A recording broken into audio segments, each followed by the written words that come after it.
Bueno, pues estamos con Alejandro Alonso, experto de 5G en Telefónica, y él, bueno, desde su visión y su expertise nos va a dar su visión del futuro del 5G y sobre todo de estas necesidades formativas que van a hacer falta para cubrir estos puestos de trabajo que ya se empiezan a demandar o que se van a demandar cada vez más en el futuro.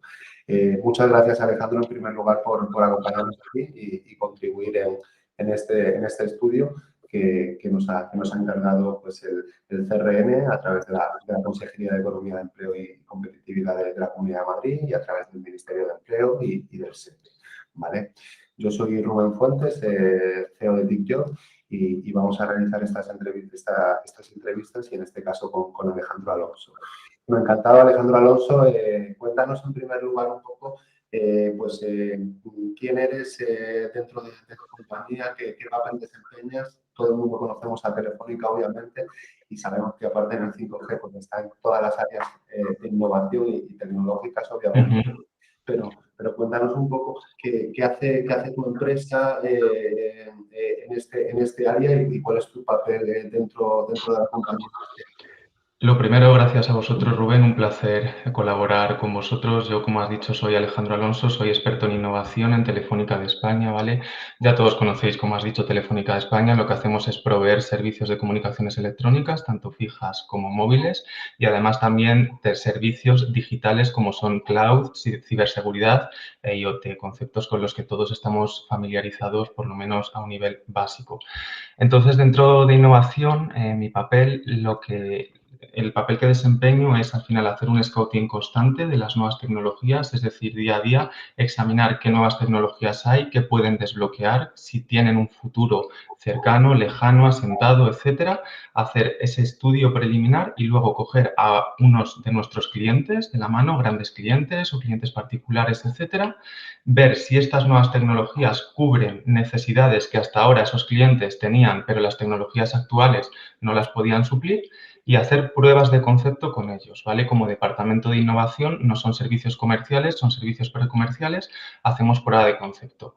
Con esta prueba de concepto lo que vemos es cómo las tecnologías pueden ayudar al cliente, si abarcan sus necesidades, si por el contrario algo se nos ha escapado y tenemos que pulir, ir hacia un sector, hacia otro, un nicho, etcétera, y luego pasar ese relevo a las áreas comerciales y de marketing, ¿vale? Al final hacemos de intermediarios entre todas las áreas de red, áreas básicas donde se sustenta la red, y áreas de comercialización, marketing, comunicación, etcétera. Desde el año 2017 estamos muy centrados en el 5G. Como bien sabes, es la tecnología disruptiva por excelencia. Entonces, el 95% de nuestra actividad se basa en demostrar las capacidades del 5G con nuestros clientes. El 5G tiene muchísima evolución por delante. Ya sabes que ahora mismo es comercial, pero tiene muchísima evolución por delante. Entonces, constantemente vamos monitorizando esa evolución, evolucionando la red y haciendo pruebas de concepto evolutivas. Genial, genial, la verdad que nos ha quedado súper claro y también conocer este área que, como tú dices, normalmente pues, los usuarios no conocemos, ¿no? Porque es la trastienda, ¿no? Por decir, el laboratorio de ideas, de investigación, ¿no? Que además que una gran empresa pues obviamente necesita estar a la última, necesita estar un paso por delante, ¿no? Para que luego también desde el sistema educativo y el sistema de la formación pues demos salida a esas necesidades que vosotros vislumbráis para el futuro y obviamente que van a necesitar profesionales. ¿Vale? Efectivamente. Bien, ¿nos puedes comentar un poco, bueno, en qué tendencias actuales hay en este área, en el 5G, en cuanto a negocios, y si ya se está sacando partido en cuanto a negocios, si todavía está en fase embrionaria, en cuanto a la demanda de empleo, la formación, la oferta formativa que hay, si desde tu perspectiva ves que hay ya una oferta formativa suficiente o que a lo mejor egresados del ECO, de FPs de sistemas y demás, vienen con algún conocimiento de este área, o por el contrario, pues se está muy verde todavía en estos campos. Y también en cuanto al reclutamiento, si es complicado captar este tipo de perfiles ante la escasez que intuimos que hay. Perfecto. A nivel de negocio, el 5G es un área muy transversal. Hablamos de 5G, pero 5G cubre tecnologías básicas como son la virtualización de funciones de red, el famoso IoT. El 5G está preparado para disparar el Internet de las cosas. La gente a veces lo asocia como una tecnología, un campo diferente, pero 5G y IoT vienen de la mano, ¿vale? Y todo el tema también, pues, de todos los sectores que desbloquea: verticales, coche conectado, industria 4.0, gaming, realidad virtual, realidad aumentada, realidad mixta. Es decir, los sectores son tantos con una tecnología transversal como el 5G. Me preguntabas por negocio. Evidentemente, el 5G desbloquea un negocio multisectorial. A nivel de Telefónica, nosotros ofrecemos la red 5G, ofrecemos servicios digitales sobre esa red 5G, como puede ser una ciberseguridad, temas de IoT, gestionado, autogestionado, incluso el edge computing, un requisito, es decir, una capacidad técnica muy relevante en el 5G. Pero sobre todo ese despliegue de red, que evidentemente tiene un negocio detrás, surgen otros muchos negocios en verticales, como puede ser la industria conectada, etcétera, a negocios a los cuales los clientes nuestros, es decir, los agentes, las empresas que pueden sacar partido a ese futuro negocio, todavía se están haciendo. Como te comentaba, el 5G ya es comercial, pero es muy reciente comercialmente. Nosotros lo lanzamos hace justo un año y tiene mucha evolución por delante. Es decir, las capacidades del 5G se van a ir desbloqueando y ahora mismo no están todas desbloqueadas. Por lo tanto, tiene mucha visibilidad, mucho potencial de negocio futuro y actual. Ahora mismo las empresas, las instituciones, las formaciones se están adaptando a la realidad del 5G y va a ser una adaptación continua, partiendo desde ya con un potencial de negocio inmenso actual, una adaptación continua con un negocio constante. Me preguntabas también por el empleo. Efectivamente, partiendo de todo este potencial, tanto actual como futuro, ya te digo que no es una cosa de un año, ni de dos, ni de tres, desde hoy, tiene muchísima evolución por delante. El empleo va a ser necesario, es decir, nosotros, las empresas, no solo nosotros, los proveedores de comunicaciones, sino las empresas, industrias, etcétera, empresas de desarrollo de software, de videojuegos, de plataformas, etcétera, tienen muchísimo también recorrido por delante ligado a estas redes, al cloud, al edge computing, ligado una vez más al 5G. Esto requiere una demanda de empleo, de nuevos perfiles, pero de nuevos perfiles y de nuevas habilidades que son necesarias actualmente y a futuro, pero con una constante transformación. Es decir, estos perfiles tienen que ir evolucionando, poniéndose al día a día y siendo conscientes de que lo que estudias ahora mismo y se demande a día de hoy va a ir transformándose en el futuro.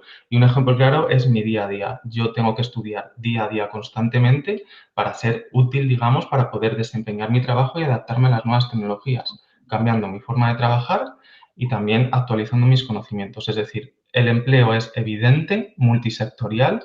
Nosotros ofrecemos toda la conectividad y todo el servicio y por detrás se va a desencadenar una demanda de empleo bestial porque es una transformación digital a otro nivel y no inmediata, a unos cuantos años vista, ¿vale? Y es evidente que el sector del empleo es necesario, ¿vale? Esos perfiles, esa adquisición de perfiles. Me preguntabas también por la formación y te comentaba también, muy ligado a lo que te acabo de decir, es esencial estar formándose día a día, es decir, podemos hablar de una formación intraempresa. Alguien que está dentro de una empresa ligada al 5G, como puedo ser yo. Te tienes que actualizar al día a día de las nuevas tecnologías. El 5G evoluciona en base a una estandarización, en base a una industria, consorcios, que son muchísimos. Te tienes que poner al día de las necesidades de los clientes, de lo que te piden, adaptar las redes a esas necesidades del cliente, que a lo mejor es algo que te piden dentro de 3 años y 3 años previo no lo tenías en vista y tienes que adaptarte dinámicamente. Seguir esa estandarización, interoperar con muchísimas empresas, con otras operadoras para dar servicios tanto dentro de España como fuera. Es decir, todo esto, dar servicios de edge computing, que son muy novedosos y todavía el sector no está del todo acostumbrado al edge computing. Network slicing, lo que es crear subredes lógicas dentro de la red física. Todo eso son servicios que iremos dando poco a poco, que los clientes y los sectores en general no están acostumbrados y que nosotros tenemos que hacer una labor de demostrar esos beneficios de la tecnología e ir implementándola poco a poco, acompañando todo eso a formación, demanda de empleo, demanda de perfiles, etcétera. ¿Vale? Alejandro, eso simplemente aquí en el tema de la formación. Hablaba Sí. el otro día en otra entrevista con otro colega tuyo de experto en 5G sobre también la necesidad de haber diferentes niveles. Entiendo que la parte sobre todo de diseño o de implementación primaria, ¿no? que puedes estar tú, por ejemplo. Obviamente hace falta unos estudios superiores, ¿no? Una ingeniería, ¿no? Entiendo que de telecomunicaciones. Otro tipo de Sí. ingenierías STEM podrían adaptarse o es muy demasiado técnico como para alguien de matemáticas, alguien de informática pueda acceder. Efectivamente, la ingeniería de telecomunicaciones es clave porque al final todo el networking, el diseño de redes, la parte radio que tiene una capa física muy potente, pues es esencial.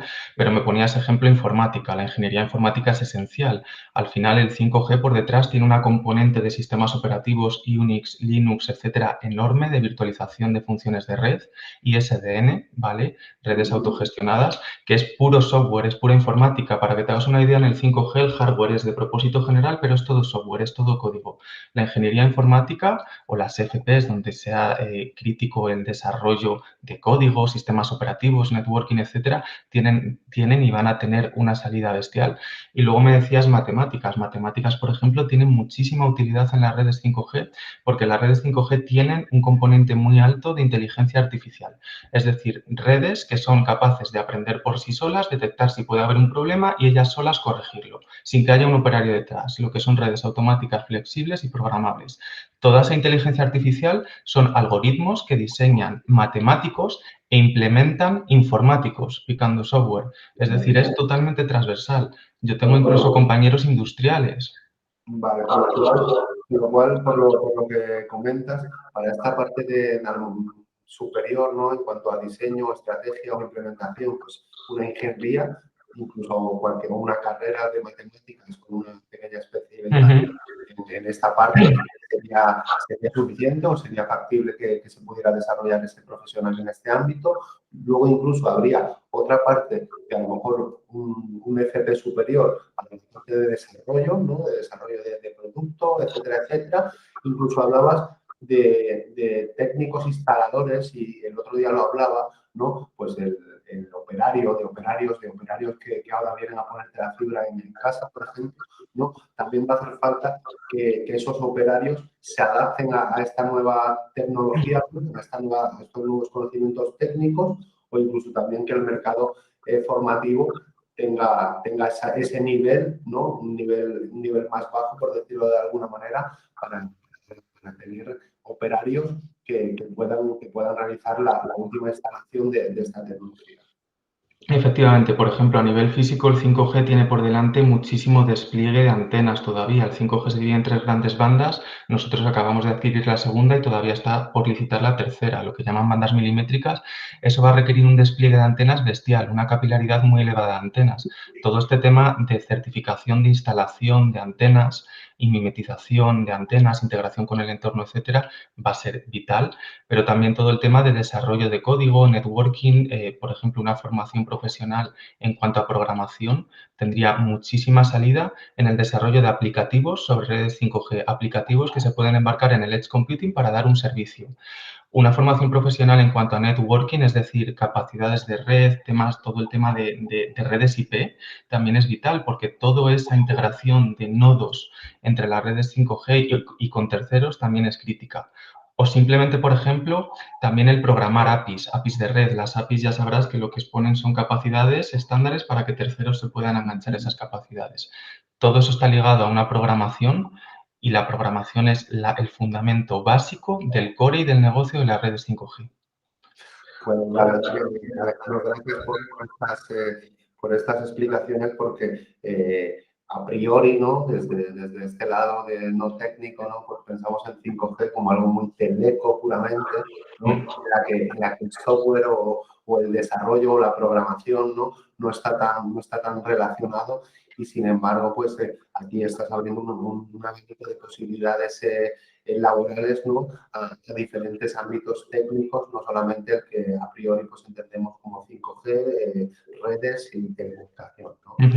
Así que genial, gracias. Entendemos que entonces el reclutamiento va a ser complicado porque si ya es complicado para encontrar un programador al uso, ¿no? Pues un programador que esté también, un programador que pueda servir para para este tipo de funciones pues también va a ser muy complicado, ¿no?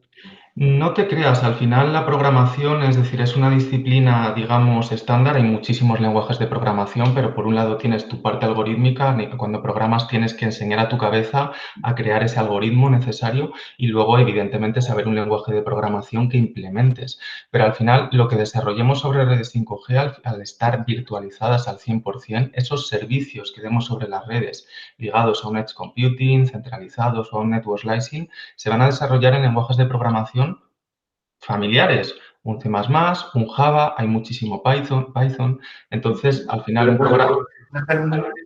No, no vamos a decir 5G va a necesitar de Python sí o sí, y si no hay No, Python vamos a tener una carencia brutal. Sino que son redes totalmente flexibles y modulares y a lo mejor hay dos aplicativos que entre ellos tienen que cooperar para dar un servicio a un cliente, uno está en Python y otro está en Java, pero mientras expongan las interfaces que tienen que exponer y sean estándares, por eso te comentaba que es muy importante las APIs, sí, es correcto, son redes ultra flexibles.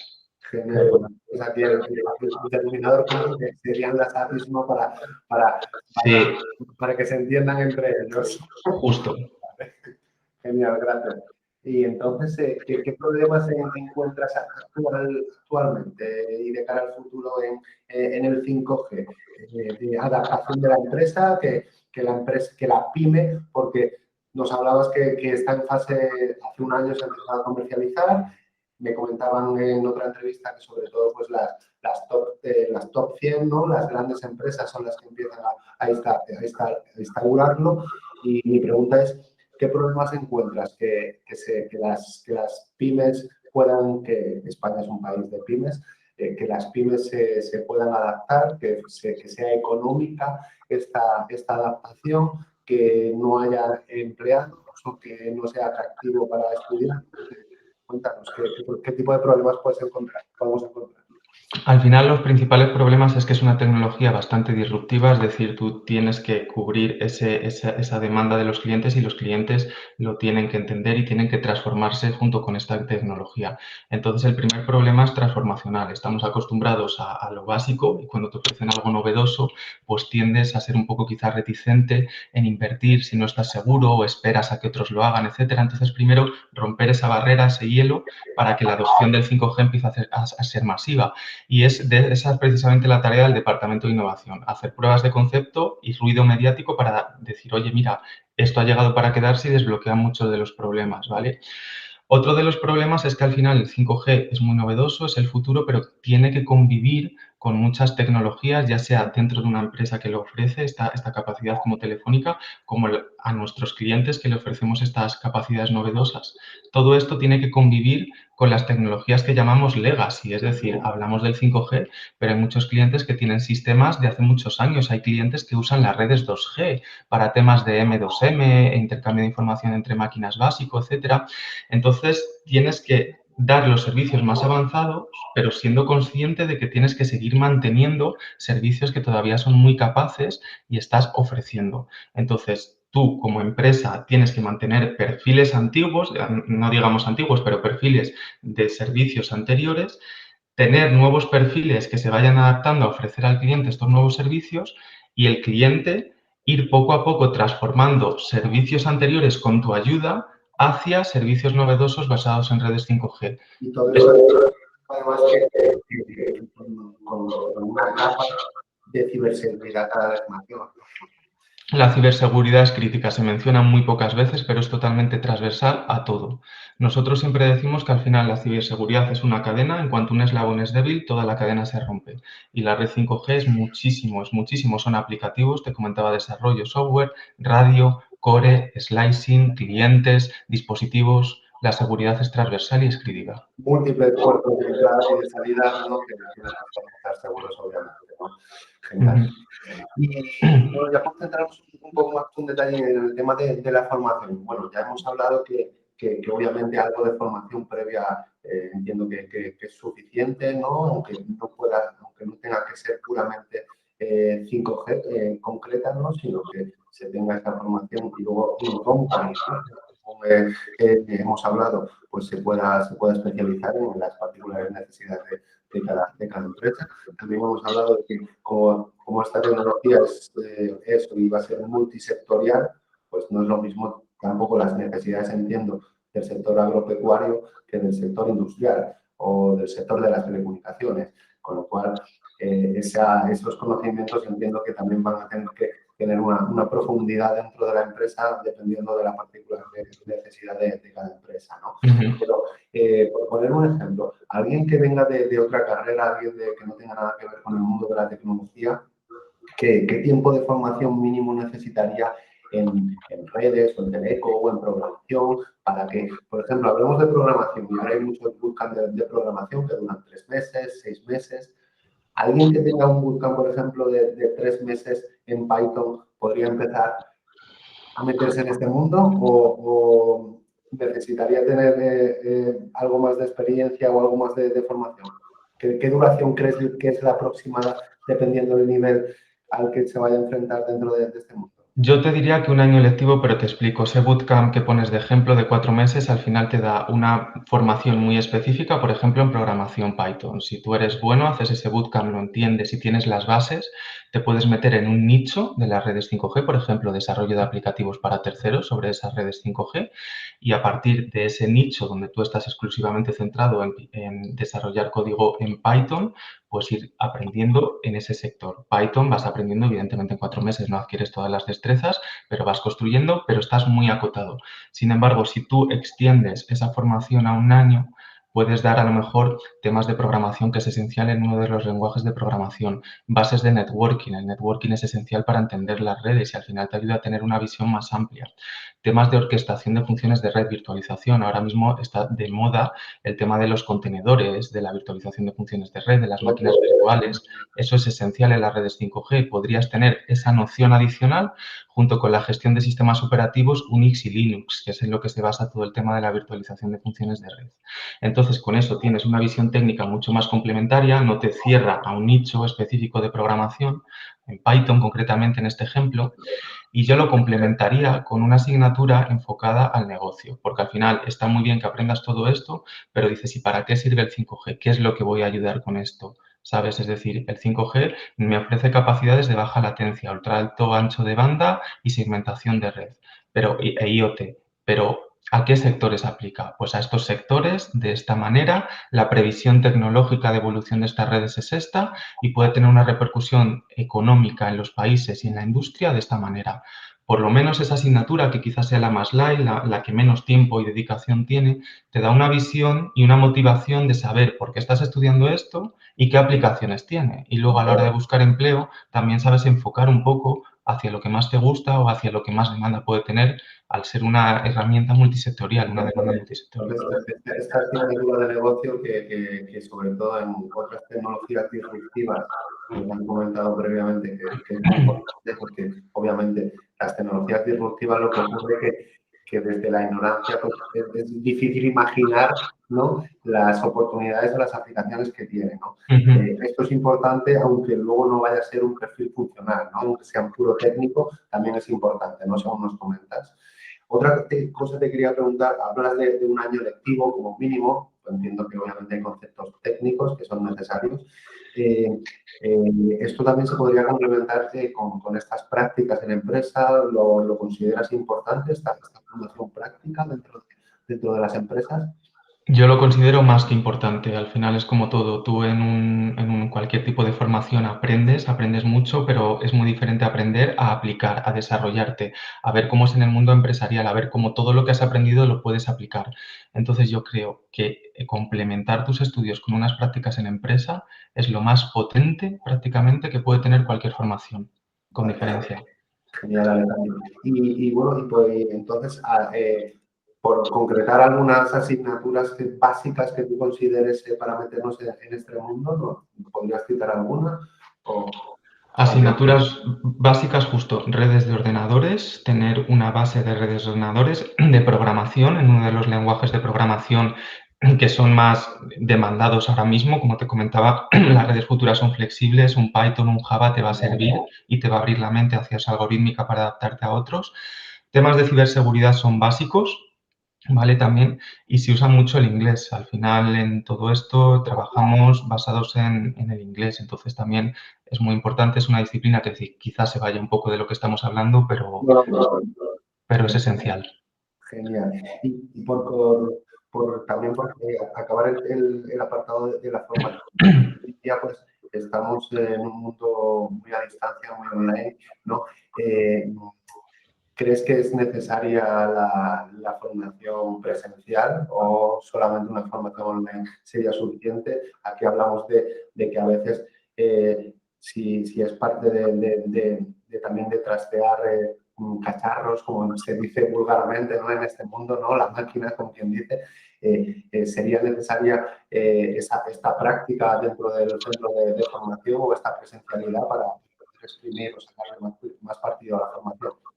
Yo optaría, es decir, yo estoy muy a favor de hacer todo el trabajo en remoto, en este caso la formación remota, si uno tiene perseverancia es más que factible, pero sí que metería un factor presencial porque al final te relacionas con tus compañeros, con el profesor, tienes un poco más de cercanía y te puede abrir un poco más la mente a estar delante de un ordenador, aparte de que te fuerza un poco más a implicarte en un ecosistema, en un trabajo que quizás tienes que depender de otras personas para sacar un proyecto de la formación adelante. Entonces, al final, hacer una formación mixta es enfocarse al mundo real, a un entorno de laboral real que, como hablábamos tú y yo al principio, vas a ir a la oficina a trabajar con tus compañeros y otras muchas actividades las vas a hacer desde casa.